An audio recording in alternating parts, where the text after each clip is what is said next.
Good evening, good evening. सब लोग जुड़ जाएं जल्दी से, सब लोग आ जाएं। हम लोग एक बार सिलेबस डिस्कशन कर चुके थे, लेकिन सिलेबस में कुछ थोड़ा बहुत बदलाव किया गया है, इसलिए हम कहे एक बार आपको फिर से सारी चीजें फिर से एक सिरे से समझा दें, ठीक है ना।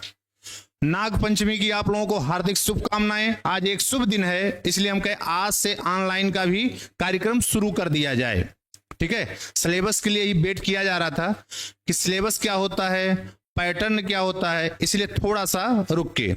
ऑफलाइन वाला तो चल ही रहा था, लेकिन ऑनलाइन के लिए थोड़ा सा इसलिए वेट कर रहे थे कि थोड़ा सा क्लियर हो जाए कि क्या होने वाला है, ठीक ना। वो तो कल भी हम डिस्कस कर लिए थे कि क्या हुआ है और क्या आगे होने वाला है, ठीक है। चलिए ध्यान दीजिए, सिलेबस में कुछ भी बदलाव नहीं है, ज्यादा सिलेबस में आपके कोई भी बदलाव नहीं है, बस एक दो टॉपिक आपका केवल बदला गया है। ध्यान दीजिए, सिलेबस जो 2018 में था, पेपर सिलेबस सब कुछ वही है, केवल 2-3 टॉपिक आपके और एडिशनल की ऐड किए गए हैं, ठीक है। बकिया और सब कुछ सेम है, ठीक। आपको और बकिया सारी बातें तो पता ही हो गई हैं कि आपका अब प्री और मेंस होना है, प्री और मेंस होना है। आपके ये जो मैथ का सिलेबस है, ये मैथ का जो सिलेबस हम लोग डिस्कस कर रहे हैं, ये आपके प्री के लिए भी यही है और मेंस के लिए भी यही है। बस आपका ये होगा, प्री में ऑब्जेक्टिव क्वेश्चन इसी पर बेस्ड बनाया जाएगा और मेंस में इसी सिलेबस से बेस्ड आपको सब्जेक्टिव क्वेश्चन बनाया जाएगा, सब्जेक्टिव। बस इतना अंतर है और कुछ नहीं, ठीक है। प्री और मेंस दोनों के लिए आपका यही सिलेबस रहेगा, ठीक है। तो आप लोग इसको थोड़ा सा अच्छे से समझ लें और अच्छे से देख लें कौन सा ऐसा टॉपिक है जहां से आपका सब्जेक्टिव क्वेश्चन भी बनता है। आज क्लास में हमने नमूना दिखा दिया कि सब्जेक्टिव क्वेश्चन करते कैसे हैं, आज से शुरू कर दिया थोड़ा थोड़ा। हम कहे थोड़ा थोड़ा बच्चों को इसके बारे में भी जानकारी देते रहें कि कैसे आखिर में हम लोग सब्जेक्टिव क्वेश्चन को करेंगे। तो आज एक दो क्वेश्चन का नमूना हमने क्लास में दिखाया था, देख लें कुछ कमेंट आपका।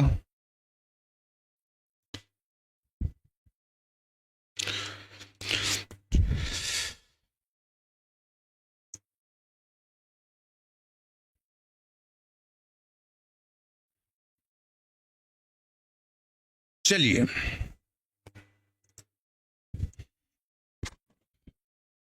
चलिए ध्यान दीजिए, हम लोग थोड़ा सा इस पर बात करते हैं।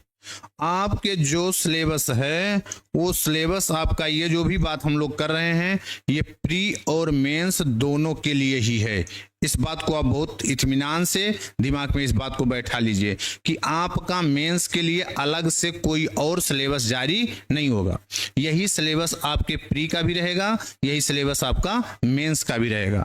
बस आपके इसी पर प्री में ऑब्जेक्टिव क्वेश्चन बनेगा और इसी पर मेंस में आपका जो बनेगा सब्जेक्टिव क्वेश्चन बनेगा। तो आप देखें जरा ध्यान से, अगर थोड़ा बहुत देखते हैं, ध्यान से अगर देखें इसको, देखिए पहला टॉपिक आप अगर ध्यान से देखें, गौर करिए, थ्योरी ऑफ इक्वेशंस जो था वही है, एपी जीपी एचपी वही है, sum of squares and cube of natural numbers, ठीक है, वही है, permutation and combination, binomial theorem, exponential and logarithmic series, ठीक है, अलजेब्रा ऑफ सेट्स, यही हम लोग पढ़ लिए, ऑफलाइन क्लास में चल रहा है, ठीक है।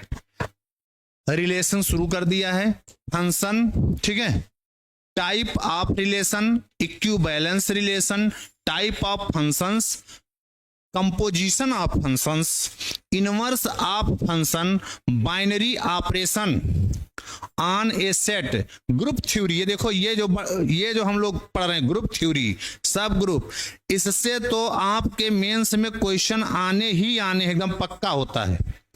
प्री में भी आते हैं और मेंस में भी इससे क्वेश्चन जरूर से जरूर आते हैं। जैसे आपका ग्रुप थ्योरी हो गया, सब ग्रुप, नॉर्मल सब ग्रुप, ठीक है, quotient group, cyclic group, order of an element, ठीक है ना। तो इन सब से आपके एग्जाम में मेन में भी क्वेश्चन आने ही आने हैं, ठीक है। ये सबसे element in A group, permutation group, even and odd permutation, Lagrange theorem. Lagrange theorem यही कहता है, थ्योरम बहुत फेमस थ्योरम है ये, लैग्रांज थ्योरम। ठीक है, कोई सब ग्रुप है, वो ग्रुप कोई सब ग्रुप है किसी ग्रुप का, सब ग्रुप का ऑर्डर ग्रुप के ऑर्डर को क्या करता है, विभाजित करता है, यही आपका लैग्रांज थ्योरम होता है। एंड कॉन्सिक्वेंस ग्रुप होमोमॉर्फिज्म, ये ग्रुप होमोमॉर्फिज्म, ग्रुप से ग्रुप के बीच में एक मैप होता है, किस प्रकार का कंडीशन सेटिस्फाई करे तो ग्रुप होमोमॉर्फिज्म होगा ये। तो ये समझ लीजिए ग्रुप का ज्यादातर कंडीशन आपको दे दिया है कि यहाँ जो आपको पढ़ना परमुटेशन ग्रुप, ये जब दे दिया तो यानी कि पूरा समझिए ग्रुप थ्योरी आपको पढ़नी है। ठीक है, पूरा ग्रुप थ्योरी। ठीक, तो ये आपका समझिए सबसे मोस्ट इंपॉर्टेंट टॉपिक है ये, मेंस के लिए भी, मेंस के लिए भी ये सबसे इंपॉर्टेंट टॉपिक है, समझ रहे हैं। तो ऑब्जेक्टिव में भी इससे क्वेश्चन आते हैं और उसमें भी आएंगे। अब दूसरा, सार्डिक determinants, type of matrix, algebra of operation of matrix, sum, product, ये सब। Symmetric and skew symmetric matrix, किसी मैट्रिक्स का ट्रांसपोज अगर उसी मैट्रिक्स के बराबर तो ये होता है सिमेट्रिक, ट्रांसपोज -a के बराबर हो जाए क्या हो गया आपका स्क्यू सिमेट्रिक। हर्मिशियन मैट्रिक्स यही कॉम्प्लेक्स के लिए यही इसी कंडीशन का होता है, skew Hermitian matrix. Inverse of matrix, rank of matrix, ध्यान देना ये rank of matrix most important topic. ये सब चीजें तो आप लोग पढ़ लेते हैं, लेकिन ये देखिए अब आप यहां से जो पढ़ते हो ये आप समझिए ग्रेजुएशन का हो जाता है। यहां तक ये जैसे आप पढ़ते हो सिमेट्रिक, स्क्यू सिमेट्रिक, हर्मिशियन, हो सकता है कि ये आपके इंटर में ना हो, लेकिन ये सब टॉपिक जो है आपके इंटर का, इनवर्स निकालना मैट्रिक्स का, ये सब कहां इंटर में होता है। लेकिन rank of matrix, application of matrix in solving system of linear equations, ठीक ना, ये eigen value, eigen vector of matrix, ये भी मोस्ट इंपॉर्टेंट टॉपिक है आपके लिए। ठीक है, Cayley Hamilton theorem and its application. ठीक है ना, कोई भी मैट्रिक्स है तो उसको आप एक इक्वेशन के रूप में लिख सकते हो, ठीक है, रिप्रेजेंट कर सकते हो। ठीक, तो ये आपका कैली हैमिल्टन थ्योरम से बेस्ड क्वेश्चन जरूर से जरूर आते हैं। तो ये समझ लीजिए मेंस के लिए भी बहुत ही इंपॉर्टेंट टॉपिक है। ठीक है, चलिए आगे बढ़ जाइए। ये ध्यान दो जरा, रियल एनालिसिस में, रियल एनालिसिस में जो आपको पढ़ना है सीक्वेंस और सीरीज पढ़ना है। सीक्वेंस और क्या, श्रेणी और अनुक्रम और श्रेणी, दो चीजें आपको पढ़नी है। ये आपको टॉपिक भी बता दिया है कि उसमें पढ़ना क्या है। Series of positive terms, comparison test, Cauchy nth root test, Raabe's test, logarithm test, De Morgan's, Bertrand test, alternating series and Leibniz test. ठीक है, ये समझिए पूरा आपका, अगर जो लोग इलाहाबाद यूनिवर्सिटी से बीएससी सेकेंड ईयर में हैं, इलाहाबाद यूनिवर्सिटी से बीएससी सेकेंड ईयर का पेपर सेकेंड पूरा दे दिया है। बीएससी सेकेंड ईयर का रियल एनालिसिस का पूरा पेपर आपका ये दे दिया है, जो है पेपर सेकेंड का एक यूनिट पूरा दे दिया है, पहला यूनिट, सही है, पूरा यूनिट दे दिया है आपको। ये पूरा टेस्ट वाला ही पढ़ते हैं। ठीक है, बीएससी सेकेंड ईयर में शुरू भी किया है, इसको पढ़ा भी रहे हैं। सीरीज का आज डिफिनेशन दिया है, ये तो चल ही रहा है। ठीक है, बीएससी सेकेंड ईयर वालों को भी, लेकिन आपको भी ये पढ़ना है और सब्जेक्टिव भी पढ़ना है और ऑब्जेक्टिव भी पढ़ना है। ठीक है, सब्जेक्टिव और ऑब्जेक्टिव दोनों तरीके से आपको पढ़ना है। ठीक है,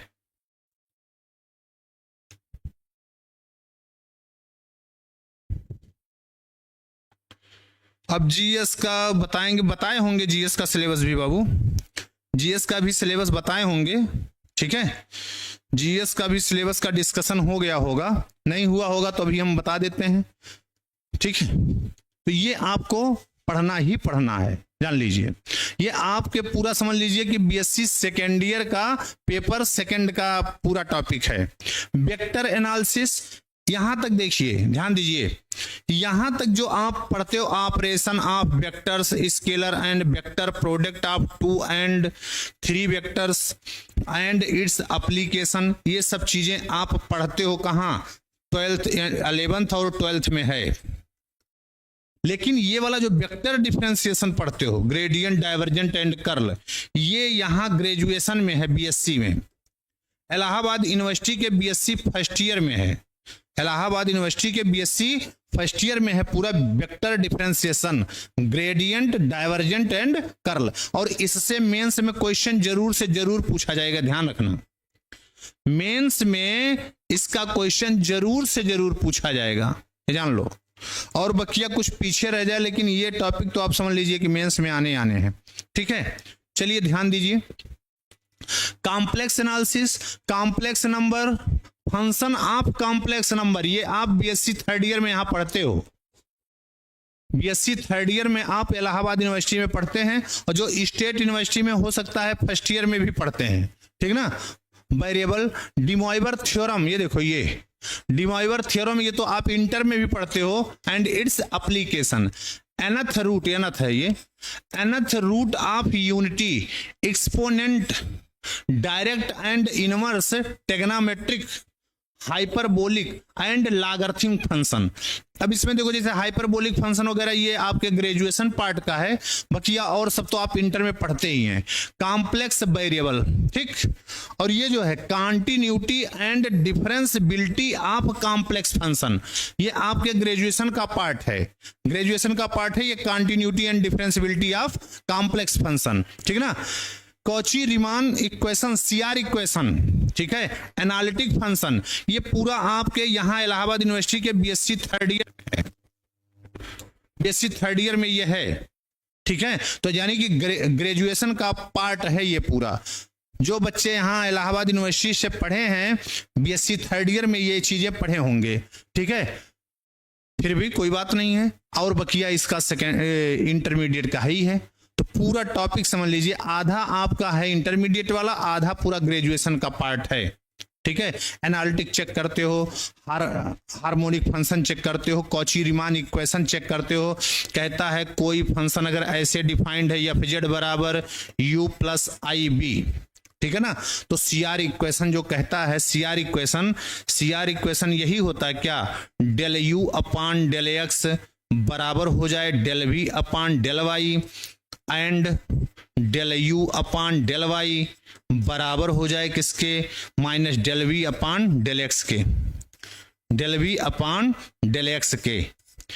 अगर कोई भी कॉम्प्लेक्स वेरिएबल फंक्शन ऐसे डिफाइंड है u plus i b type से, तो अगर u का पार्शियल डिफरेंशिएशन x के रिस्पेक्ट में किया जाए, b का पार्शियल डिफरेंशिएशन y के रिस्पेक्ट में किया जाए, ये दोनों बराबर होने चाहिए।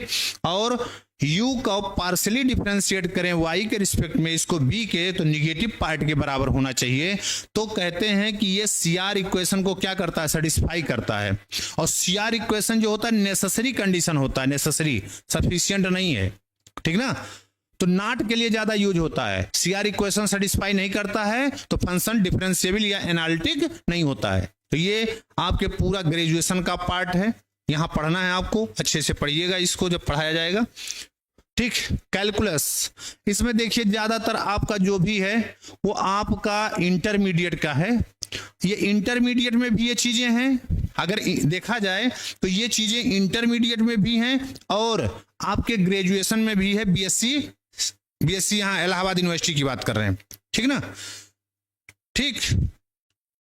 चलिए ध्यान दे लीजिए, जैसे लिमिट ऑफ फंक्शन, सीमा, फलन की सीमा, continuity and differentiability, Rolle's theorem, ध्यान दो, ये सब चीजें थोड़ी बहुत आपको इंटर में दी गई हैं, लेकिन state and proof Rolle's theorem, ये सब चीजें हो सकता है कि आप इंटर में ना देखे हो, ग्रेजुएशन में पार्ट में आप देखते हो। तो रोल्स थ्योरम दिया गया है, तो समझ लीजिए मेंस में Rolle's theorem, Lagrange mean value theorem, इन दोनों से आपको एक थ्योरम आपको दिखाई देगा, अभी से बता दे रहा हूं। Roles theorem, Lagrange mean value theorem, ये दोनों में से एक थ्योरम आपको दिखाई देगा, स्टेट एंड प्रूफ, ऐसे state and proof, Lagrange mean value theorem, ठीक है, एग्जाम में जरूर आएगा मेंस में, ठीक है। यल हॉस्पिटल रूल, आप जानते होंगे 6-7 प्रकार के आपके इंडिटरमिनेट फॉर्म होते हैं, 0/0, infinity upon infinity, infinity minus infinity, 0 into infinity, सही ना। 1 के पावर इंफिनिटी, 0 के power 0।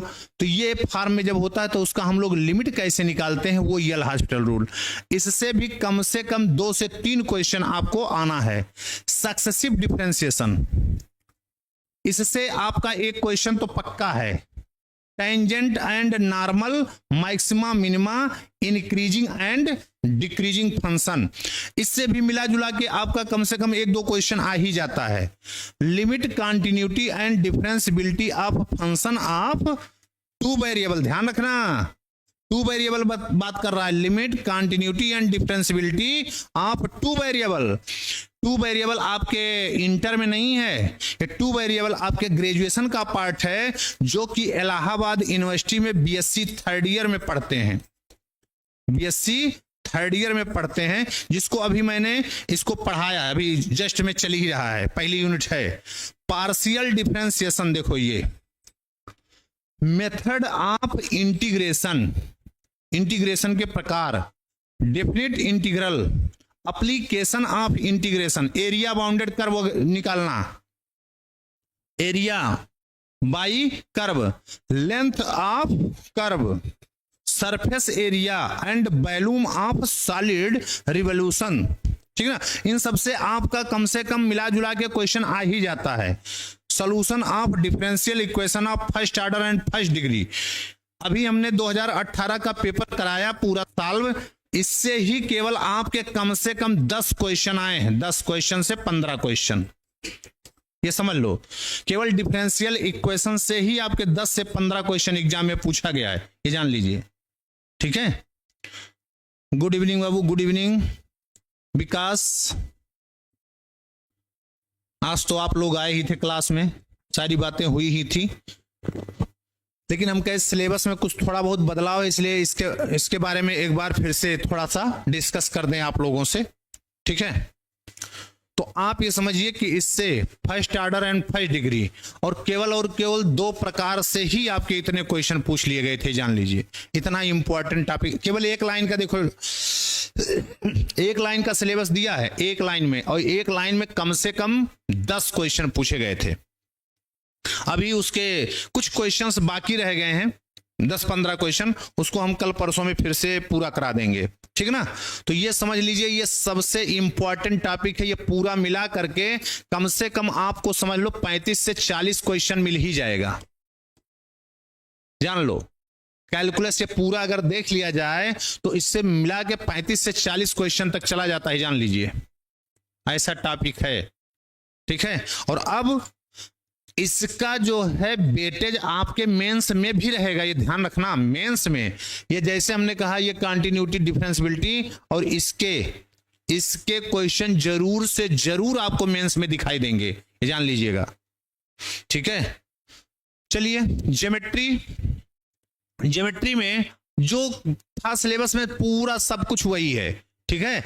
General equation of second degree, general equation of second degree वही ax² plus by² plus 2hxy plus 2gx plus 2fy plus c equal to 0, ठीक है। यह आपका second degree का जनरल इक्वेशन होता है, इसी से सारे कर्व की उत्पत्ति होती है। क्लासिफिकेशन जो लिखा है, देखो ये क्लासिफिकेशन लिखा है ना, pair of straight line, pair of straight line का क्या कंडीशन होता है, सर्किल होने का, parabola, ellipse and hyperbola, asymptote of hyperbola, अनंत स्पर्शी भी पढ़ना है आपको हाइपरबोला का, ठीक है। Transformation of origin and rotation of axis, origin को शिफ्ट कर दिया जाए, ठीक है, या एक्सिस को रोटेट कर दिया जाए, तब आपके किसी भी कर्व के इक्वेशन में क्या बदलाव होगा, उस पर बात हो रही है। Transforming of origin and rotation of axis, axis को रोटेट करें, वर्जिन को शिफ्ट करें, तो क्या होगा, इस पे बात करनी है। अब ये देखो, ये आपका बातें जो है 2 डायमेंशनल की हो गई, इधर देखो ये जो बातें हो गई ये 2 डायमेंशनल बातें हो गई। अब इधर देखो 3 डायमेंशनल बातें हो रही हैं। इधर जो बात हो रही है क्या, 3D, डायरेक्शन कोसाइन, दिक्कोज्या, direction ratios of line, line के डायरेक्शन कोसाइंस क्या होते हैं, दिक्कोज्या क्या होती हैं, ठीक है। डायरेक्शन रेशियो, डायरेक्शन नंबर क्या होता है, ठीक है। Cartesian and vector equation of plane, plane का कार्टिजन मतलब एक्स वाई जेड में संबंध है, और तीसरा आर थीटा में भी संबंध आपको बताना है। कार्टिजन और वेक्टर, कार्टिजन मतलब एक्स वाई जेड में संबंध, और वेक्टर मतलब आर और थीटा में संबंध। दोनों तरीके से आपको प्लेन का इक्वेशन बताना है।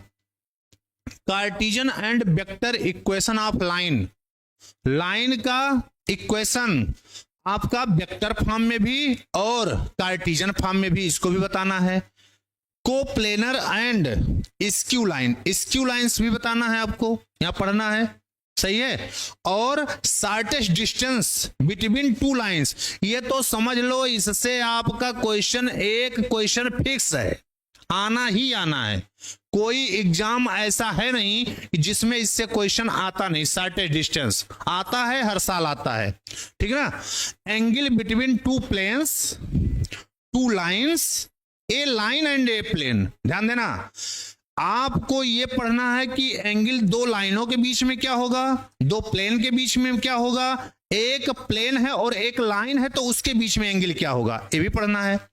Distance of a point from a plane, किसी प्लेन से, किसी तल से किसी पॉइंट का दूरी कितना होगा, ये पढ़ना है।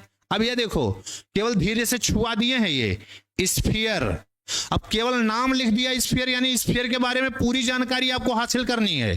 देखिएगा ध्यान से, केवल स्फीयर लिख दिए तो यानी स्फीयर का इक्वेशन पढ़ना, कैसे आप निकालते हो इक्वेशन, स्फीयर का सेंटर निकालना, स्फीयर का रेडियस निकालना, स्फीयर का स्पर्शी निकालना, स्फीयर का नॉर्मल निकालना, सारा सब कुछ आपको स्फीयर का पढ़ना 3 डायमेंशन में। कोन, देखो कोन केवल लिख दिए हैं, आगे पीछे कुछ नहीं, तो पूरा कोन के बारे में जितनी बातें हैं आपको सब पढ़नी है। और सिलेंडर, सिलेंडर से तो कम क्वेश्चन आते हैं, ये तो आपका निगलेजिबल टॉपिक है, लेकिन आप ये समझ लीजिए कोन से 2 से 3 क्वेश्चन ये समझ के चलो, स्फीयर से, इन सब से आपके एग्जाम में क्वेश्चन आते ही आते हैं। तो ये जो टॉपिक है इससे आप समझ के चलो कि कम से कम 20 क्वेश्चन आपके एग्जाम में आने हैं। मेंस में भी ये ध्यान रखना, मेंस में भी इससे क्वेश्चन आएंगे ही आएंगे, ठीक है। चलिए आगे देख लीजिए क्या है। Statics and probability, frequency distribution, graphical representation of statistical data, ठीक है। Mean, measurement of central tendency, mean, median and mode, ठीक है ना। ये आप पढ़ते ही हो, ये पहले से भी था टॉपिक में। Group data, theorem of addition and multiplication of probability, number, ये देखो यहां तक पूरा ये था, ये 2018 में यहां तक पूरा आपका सिलेबस में था। बढ़ाया क्या गया है, देखो यही 2 लाइन, यही 2 लाइन आपका सिलेबस में इस बार ऐड किया गया। क्या, number system, basic theorem of algebra, algebra पर जो बेसिक थ्योरम्स होते हैं, ट्रायंगल थ्योरम, ट्रायंगल थ्योरम आपको पढ़ना है। क्वाड्रेटिक इक्वेशन, ये देखो द्विघात समीकरण, टेग्नोमेट्री केवल लिख दिया, देखो जितने टेग्नोमेट्री की बातें हैं सब आपको पढ़नी है, देखो केवल टेग्नोमेट्री लिख दिया है। यही बात हम लोग पिछली बार डिस्कस किए थे कि टेग्नोमेट्री जो है आपके ईएलटी में नहीं है, ये बहुत बड़ा पोर्शन आपका छूट गया है, जबकि टीजीटी में, पीजीटी में, जीआईसी में, इस सब में था और यहां टेग्नोमेट्री नहीं था। अब की बार इसको बढ़ा करके आपके लिए समझिए थोड़ा सा काम कर दिए हैं आसान, कि चलो इसको पढ़े हो तो यहां सब भी काम करेगा ही, ठीक है। और दूसरा कोऑर्डिनेट ज्योमेट्री, ठीक ना, coordinate geometry and field measurement, ये आपके टॉपिक आपके इस बार बढ़ाए गए हैं। बकिया और सारे टॉपिक्स वही हैं जो पहले थे, जो पहले थे उस टॉपिक में कोई बदलाव नहीं किया गया है, ठीक।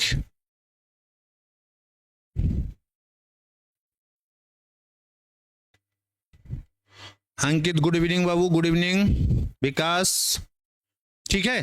तो ये आपके सिलेबस में केवल और केवल इतनी बातें हैं जो आपको पढ़नी है। तब भी आप सिलेबस अगर देखें तो टीजीटी और पीजीटी से क्या है, कम ही है, ठीक है, ज्यादा नहीं है, उससे कम ही सिलेबस आपको पढ़ना है।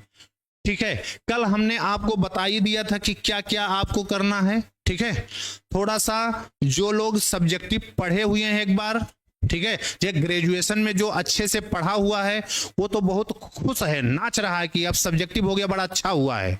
ठीक है, जो सब्जेक्टिव पढ़ा हुआ है, ठीक, और जो लोग बच्चे नहीं पढ़े हैं उनके लिए लगता है यार अब क्या होगा, सब्जेक्टिव वही उनको टेंशन है, ठीक ना। तो उसके लिए आपको बिल्कुल टेंशन लेने की जरूरत नहीं है। सब्जेक्टिव के लिए तो रामबाण है, ये जान लीजिए। ठीक है, सब्जेक्टिव में कहीं से कोई भी टॉपिक आ जाए कोई दिक्कत नहीं है, हम लोग उसको पढ़ेंगे, अच्छे से पढ़ेंगे, ठीक ना। पहले ऑब्जेक्टिव काम कर लिया जाए, साथ साथ में हमने यही शुरू किया है स्ट्रेटजी आपके क्लास का, ऑफलाइन का भी, कि साथ साथ में जैसे कोई टॉपिक पढ़ रहे हैं तो कोई एक क्वेश्चन आर्बिट्ररी उठा लिया कि इसका सब्जेक्टिव कैसे करेंगे। मान लिया कोई क्वेश्चन आपका आ गया तो इसको सब्जेक्टिव हम लोग सॉल्व कैसे करेंगे, ठीक है, तो उसका एक थोड़ा सा नमूना आपको बताते चल रहे हैं कि कैसे आपको करना होगा। ठीक है, और बकिया आपके लिए अगर आप देखा जाए तो आपको कल इसके बारे में और सारी चीजें हमने बता दिया था, थोड़ा सा और हम फिर से बता दे रहे हैं आपको प्री और मेंस के बारे में, क्योंकि आज से समझिए नाग पंचमी था, इसलिए समझ लीजिए आज से इसकी शुरुआत कर दे रहे हैं ऑनलाइन वाला। ठीक है, ऑफलाइन तो मान लिया एक हफ्ते से चल ही रहा था, लेकिन इसकी शुरुआत आज से कर रहे हैं, इसलिए रोका था इसको। ठीक है, मेंस, प्री और मेंस दो नाम आपके अब जहन में घूमेगा, प्री होना है और क्या होना है, मेंस होना है। प्री में आपको ये हमने आज क्लास में भी बताया, फिर कल भी इस पे डिस्कस किया था कि आपके प्री में 150 क्वेश्चन जैसे 2018 में आया था पेपर, बिल्कुल वही है, जिसमें से 30 क्वेश्चन आपके क्या होंगे, जीएस वाले होंगे। ठीक है, और 120 क्वेश्चन आपके जो होंगे वो किसके होंगे, सब्जेक्ट वाले होंगे। एक क्वेश्चन आपके 2 नंबर का, यानी कि ये 300 नंबर का क्वेश्चन होगा, 300 नंबर का क्वेश्चन पेपर होगा, कौन, प्री। ठीक है, जिसमें से ये ध्यान रखने की बहुत ज्यादा जरूरत है कि पिछली बार लोग 40% भी नहीं पा पाए थे, जान लीजिए, और वो बातें इस बार भी लागू हैं कि अगर आप जनरल, ओबीसी, ईडब्ल्यूएस ये सब हैं तो आपको मिनिमम क्वालिफाई करने के लिए कितना चाहिए, 40% तो लाना ही लाना है। एससी एसटी ये सब हैं, एससी एसटी तो उसके लिए आपको कितना कहा गया है, 35% कहा गया है कि आप 35% कम से कम लाएंगे। ठीक है, ये चीज तो आप ये समझिए 40% मतलब 300 में से कम 60 नंबर क्वेश्चन, 60 क्वेश्चन आपका होना ही चाहिए। इससे कम होता है भले सीट खाली चली जाएं, ये ध्यान दीजिए, भले ही सीट खाली चली जाएं लेकिन आपको क्वालिफाई नहीं कराया जाएगा, ये बात एकदम दिमाग में बैठा लो। हम लोग 150 करने के चक्कर में 60 क्वेश्चन भी नहीं कर पाते हैं। एक बात और यहां पर हम आपको बता दें, बच्चों का सबसे बड़ा कंफ्यूजन है, सबसे बड़ा कंफ्यूजन जो है बच्चों का यहां पर, आज कई बच्चों ने पूछा कि सर क्या दोनों में 60% और 40% लाना है, ऐसा कोई कंडीशन नहीं है, ऐसा कोई कंडीशन नहीं है, ये दोनों मिला करके आपको कम से कम कितना होना चाहिए, 40%, अलग अलग कुछ नहीं है। मान लिया जीएस में एक भी क्वेश्चन नहीं करते हो, आप पूरा क्वेश्चन यहां से करके भी क्वालिफाई कर सकते हो, कोई बात नहीं है, ऐसा कोई प्रतिबंध नहीं है कि आपको जीएस में भी 40% लाना है, ऐसा कोई प्रतिबंध नहीं। जीएस में एक भी नंबर ना करिए, पूरा क्वेश्चन आप कहां से कर दीजिए, 120 क्वेश्चन मैथ से ही कर दीजिए, आप क्वालिफाई हैं। ठीक है, तो ये दिमाग से आप भ्रांति निकाल दीजिए कि जीएस में भी पास होना और सब्जेक्ट में भी, ये एकदम दिमाग से निकाल दीजिए, बस 40% होना चाहिए दोनों मिला के। जैसे आप ग्रेजुएशन में पढ़ते थे, बीएससी फर्स्ट ईयर में जैसे मैथ में ही 3 पेपर होते थे, 3 पेपर, ठीक है, 50-50 नंबर के, तो ये नहीं होता था कि अलग अलग पेपर में पास होना होता है, सही है, अलग अलग पेपर में पास नहीं होना होता है, तीनों मिला करके आपको पास होना होता है, तीनों मिला करके पास हो गए, पास हम ऐसे, यहां ऐसा कोई प्रतिबंध नहीं दिया गया है। ठीक है, तो इस बात को आप थोड़ा सा बहुत गौर से, जो सबसे बड़ी समस्या बच्चों की थी, कई बच्चों ने आज हमसे पूछा कि सर क्या अलग अलग पास होना जरूरी है? ऐसा कोई आपको नहीं दिया गया है कि अलग अलग पास होना है। जीएस में एक भी क्वेश्चन ना करिए, सारा क्वेश्चन आप मैथ से कर दीजिए, कोई बात नहीं है, बस क्वालिफाइंग आपका कम से कम कितना होना चाहिए? 40। और एक बात ये भी ध्यान रखो कि पहला पेपर जो आपका है ये केवल और केवल क्वालिफाई कराने के लिए है, कि आप क्वालिफाई हो गए बस मेंस लिखने लायक आप हो जाएंगे। ठीक है, मेंस में एक बहुत बड़ी अच्छी बात किए हैं कि मेंस में केवल आपका सब्जेक्ट रहेगा,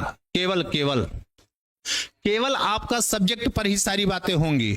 मेंस में केवल और केवल आपका सब्जेक्ट पर सारी बातें होंगी। अगर किसी को कोई क्वेश्चन है तो वो जरूर मैसेज कर सकता है, ठीक है, उसका जवाब देने का हम प्रयास करेंगे। कोई भी क्वेश्चन है, कोई भी क्वेरी है, कि कोई भी दिक्कत है तो उसको आप मैसेज कर सकते हो, उस पर हम लोग डिस्कस अभी कर लेंगे।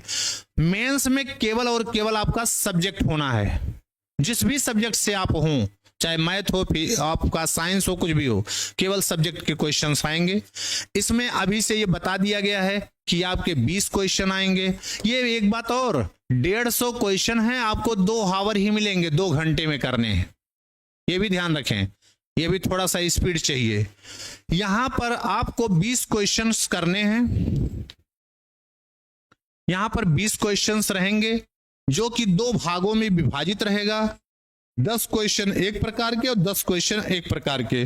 10 क्वेश्चन शॉर्ट आंसर टाइप होगा और 10 क्वेश्चन लॉन्ग आंसर टाइप होगा। अब देखिए, सबके लिए ये लिखा गया है कि 125 वर्ड। मैथमेटिक्स में ऐसा कोई प्रावधान नहीं है, मैथमेटिक्स में ऐसा कोई प्रावधान नहीं कि गिन के आप शब्द लिख पाएंगे, समझ रहे हैं। और सब में तो होता है, जैसे हिंदी हो गया और सब सारे सब्जेक्ट हो गए, उसमें यह है कि आप इतने शब्द ही लिखेंगे, ठीक है। यहाँ ऐसा कोई प्रावधान नहीं है, यहाँ पर जितना जो क्वेश्चन दिया गया है, जितने में सॉल्व हो रहा है आप उतने में सॉल्व करिए, ठीक है, ये चीज है। और 10 लॉन्ग आंसर टाइप के होंगे, ठीक, ये चीजें। ये आपका 8 नंबर का एक क्वेश्चन होगा और ये आपका 12 नंबर का एक क्वेश्चन होगा, ठीक। ये आपके 200 नंबर का ये पेपर होगा मेंस। एक कंडीशन और जो सबसे ज्यादा जरूरी है, सबसे ज्यादा जरूरी जो है ये, कि इसमें भी आपको 40% लाना ही होगा, ये ध्यान रखिएगा। 40% 35% लाना ही लाना है। अगर 40% से आप नीचे आते हैं, भले सीट खाली क्यों ना चली जाए, आप क्वालिफाई नहीं कराए जाएंगे, ये ध्यान रखिएगा। 40% से नीचे आता है, सब बच्चों का 40, जितने लोग मेंस दिए कोई 40% से ऊपर पाया नहीं, तो सारी सीट खाली रह जाएगी, लेकिन एक भी बच्चे को क्वालिफाई नहीं कराया जाएगा, ये ध्यान रखिएगा, ठीक है। 40% आपको यहां भी लाना अनिवार्य है, ठीक है, तो ये ध्यान रखेंगे, 40% चाहिए। अगर 40% से कम आता है तो कोई भी सीट नहीं भरी जाएगी, ये ध्यान रखिएगा, ठीक। एक बात और मेन चीज जो आपके प्री में है, प्री में आपका निगेटिव मार्किंग भी है, किसका? 1/3 का। आज कई बच्चे पूछ रहे थे क्या सब्जेक्टिव में भी प्री माइनस मार्किंग है? ऐसा कुछ नहीं है, यहाँ कोई माइनस मार्किंग नहीं होता है, बस यहाँ है 1/3 का। 3 क्वेश्चन आप गलत करते हो, 1 क्वेश्चन सही करते हो, बराबर हो गया, 0 हो गया, ठीक है, ठीक है। किसी का और कोई क्वेश्चन हो तो पूछ सकता है फटाफट, ठीक है। किसी का कोई भी क्वेश्चन हो, इससे रिलेटेड कोई भी अगर जानकारी लेनी है तो आप पूछ सकते हैं, ठीक है। कोई क्वेश्चन है? डिंपल, विकास, किसी का अगर कोई क्वेश्चन है तो आप पूछ सकते हैं जल्दी से।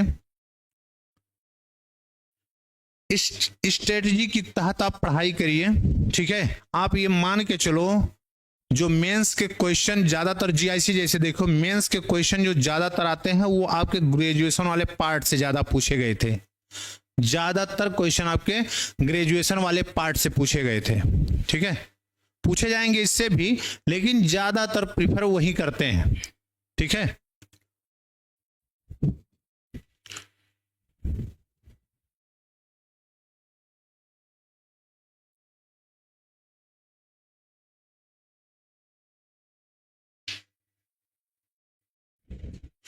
वहां नहीं हो पाएगा बाबू, वहां पे आना जाना थोड़ा सा मुश्किल है।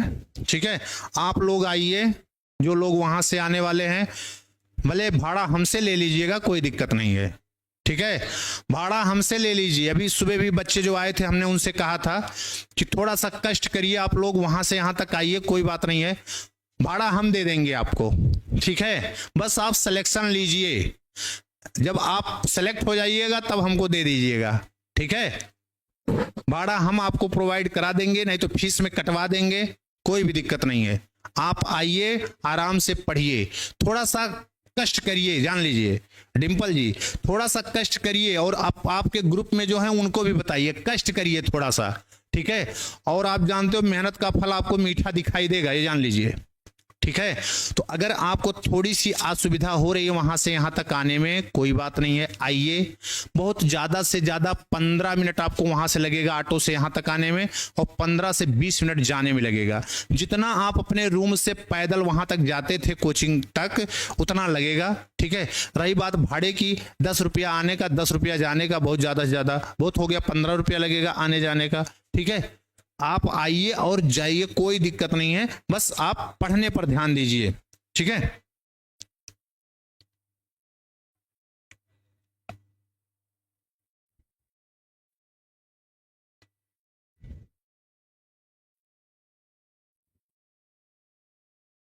हाँ बिल्कुल, क्या करें बाबू। ठीक है, अब जो हम कर सकते हैं बाबू वो बता रहे हैं आप, हम करेंगे। ठीक है, प्रणाम बाबू, प्रणाम।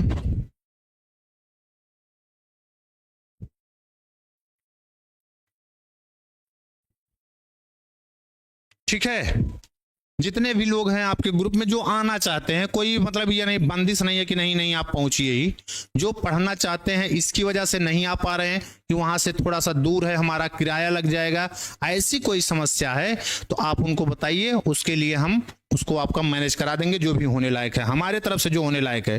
ठीक है, वो हम बिल्कुल करेंगे। ठीक है ना, अपना आप लोग एक ऑटो बुक कर लीजिए वहां से, जितने लोग आने वाले हैं आइए, और उसका हम जो भी होगा वो आपके हम फीस से वो कटवा देंगे, उसमें आपको टेंशन लेने की जरूरत नहीं है। ठीक है, जो भी है, जो भी होने लायक होगा वो बिल्कुल हम करेंगे। ठीक है, थोड़ा सा तो है दूर, लेकिन उतना आप मैनेज कर सकते हो, आने जाने में इतनी कोई बहुत बड़ी समस्या नहीं है। लोग देख रहे हो कहाँ, आप घर से यहाँ तक पढ़ने के लिए ही तो आए हो, अब सलोरी से यहाँ तक पढ़ने आने में आपको दिक्कत हो रही है। सोचिए, आप घर से इतना दूर से घर छोड़ करके इलाहाबाद आए हो पढ़ने के लिए ही तो, और क्या करने के लिए आए हैं।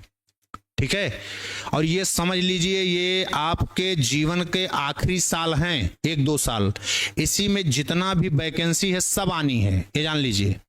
और अगर जो इन 2 सालों में नौकरी नहीं ले लिया, फिर वो सपना देखे नौकरी के लिए। टीचिंग की बात कर रहे हैं, और सबकी हम नहीं जानते क्या होगा। ठीक है, टीचिंग के लिए आपकी एक लाइन से सारी वैकेंसी जाने वाली हैं। ईएलटी तो दिख गई, अगस्त में आपको जीआईसी दिख जाएगी, टीजीटी पीजीटी एकदम लगा हुआ है मुहाने पर, जब भी आ जाए टीजीटी पीजीटी आने वाली है। एनबीएस केबीएस आपकी एमआरएस, सारी वैकेंसीज आप समझ लीजिए इन्हीं 2 सालों में होनी है, 27 से पहले। जब सरकार का जो परीक्षा है उससे पहले आपकी सारी परीक्षाएं हो जाएंगी, ये जान लीजिए। ठीक है, और इसी में बिहार वाला भी आने वाला है, बीपीएससी टियर 4 वाला। तो समझ लीजिए ये जो 1-2 साल है, इसी में जिन लोगों ने नौकरी ले लिया, समझिए बल्ले बल्ले हो गए। फिर आपको कितने साल बाद वैकेंसी आएगी, कुछ किसी को जानकारी नहीं है, जान लीजिए।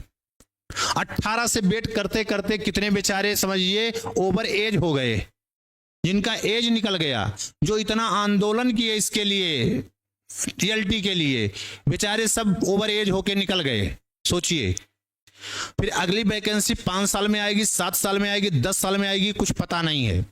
अगर आप पढ़ना चाहते हो तो बिल्कुल एकदम पूरा मेहनत से जी जान लगा दीजिए, एकदम जी जान लगा दीजिए, बिल्कुल कुछ नहीं, एक साल हम समझ लो कि हमको और कुछ करने नहीं है, केवल और केवल पढ़ाई पर ध्यान देना है। ठीक है, कुछ नहीं सुनना है किसी का। ठीक है, किसी का कुछ ना सुनिए, बस केवल और केवल आप ये लगा दीजिए कि मुझे पढ़ना है, बस ये जान लीजिए। कितना भी कोई इधर उधर की बात करे, कुछ नहीं करना है। आप जैसे भी पढ़ सकते हो वैसे पढ़िए, बस ये समझ लीजिए कि ये हमारे जीवन का आखिरी साल है पढ़ाई का, और इसी में हमको नौकरी ले लेनी है, ठीक है, और ले करके काम करिए, ठीक।